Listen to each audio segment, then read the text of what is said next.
Hi there, I'm John D'Souza, and you're watching the debut episode of Noted, WBN's media subgroup dedicated to sharing the stories of Wilsonville's music program.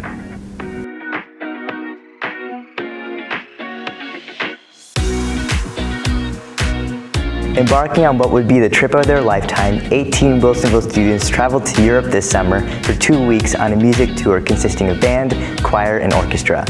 They performed in 4 countries but visited 5 in total, including Italy, Switzerland, Germany, Austria, and the Czech Republic.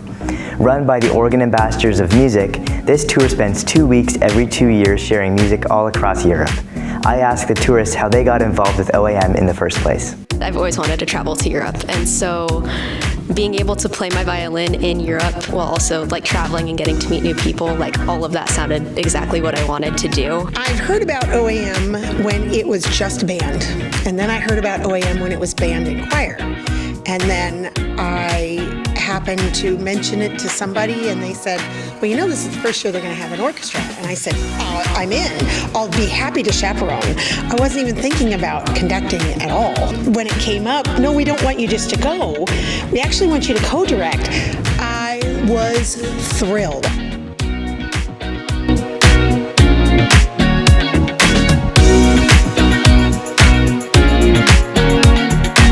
Performing in 4 different countries leaves a wide variety of opinions regarding how each performance went.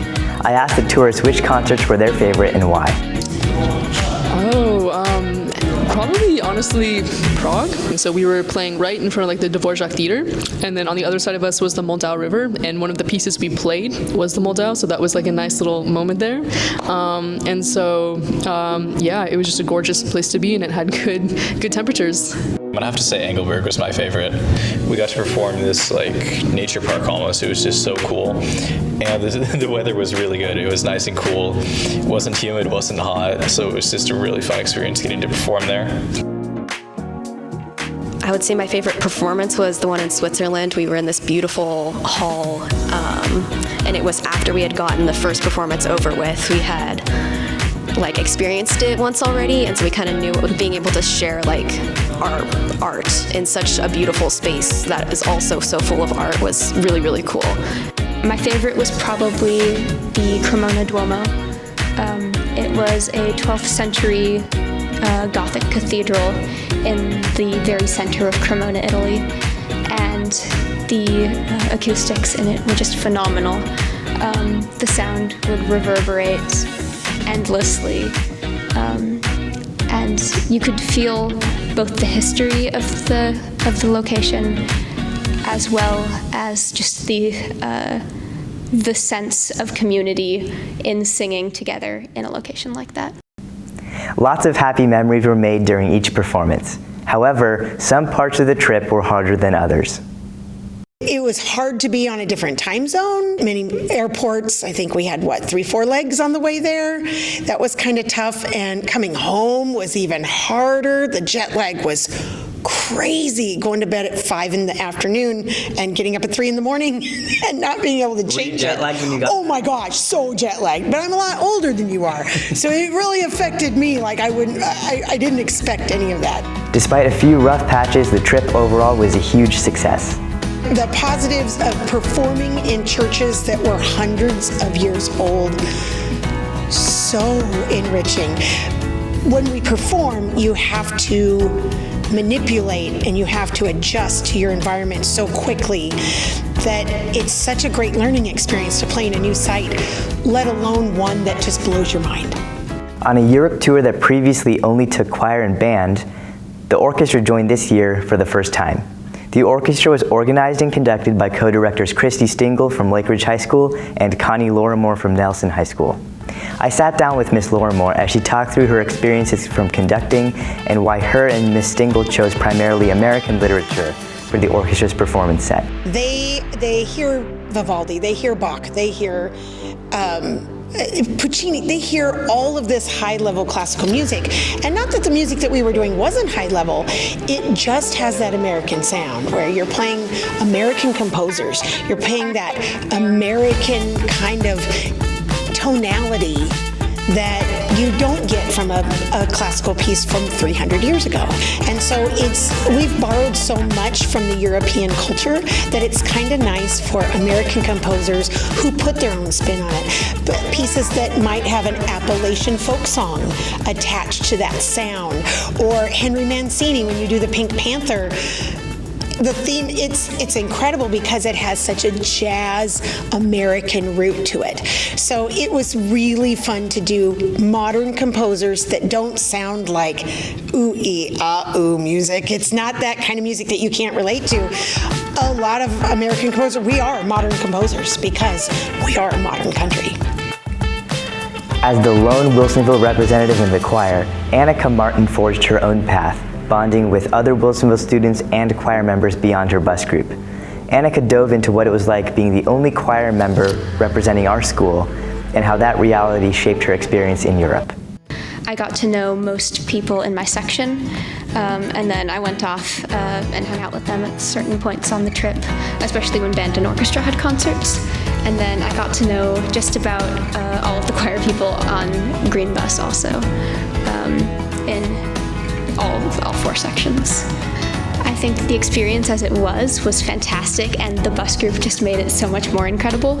And I went in knowing most of the people from Wilsonville and came out knowing them so much better, as well as knowing people from Lake Ridge and Lake Oswego and Nelson and many of the other schools that were on the bus also. And the chaperones were there not just to make sure that we were accounted for, but also to make sure we had a fantastic time and to get to know us. And they were experiencing Europe alongside us. While Annika's story is one of a kind, Wilsonville's band and orchestra students were also bonding with others on the trip, making memories to last a lifetime.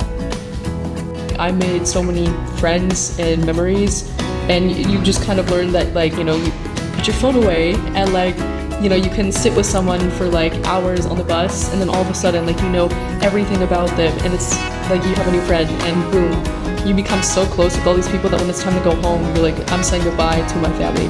When we were near the end, I heard a ton of people saying, like, you know, like, I feel like I've known you guys for like years. Some of us may never see each other again, but you really get this sense of being a family on this trip. Because, you know, music's such a powerful thing. It brings people together, right?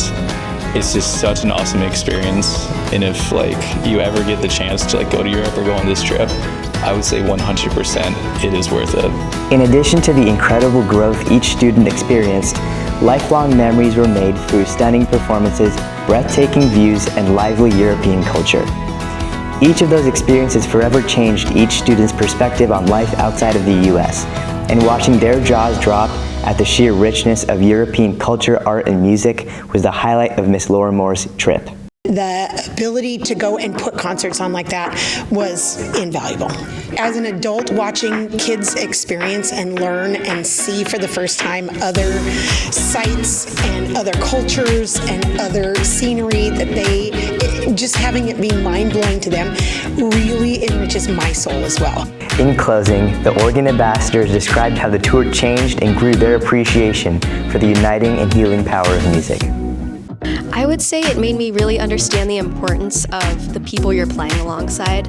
I've always been a supporter for community within your orchestra, band, and choir. Like, it wasn't just about playing on this trip. It was also bonding with other people, and because I was really close friends with my stand partner or the people sitting next to me, it made the performance so much more cohesive and just amazing to be able to perform. So that community, I think, is really important.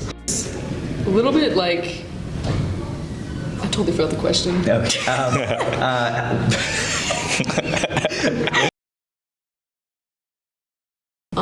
It changed the way, like, I thought about how I interact with people.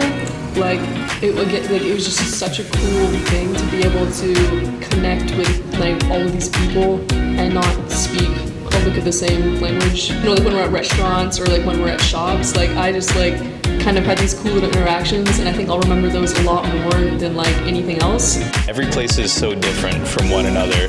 Going from Engelberg to Italy, 2 different places, like each one of these places, even though they're only like an 8-hour drive apart, they're so different just in terms of like culture and like language too. The US is just a giant melting pot. We're all kind of ingrained in the same culture, the same idea, versus going to a different country where everything can be so different. You're just thrown into this new experience where you don't know it, but it's just so fun to get to learn it.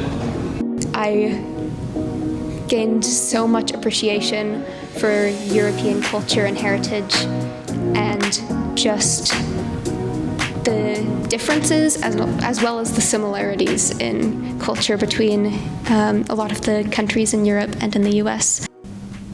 Evidently, this trip wasn't just about sightseeing and performing.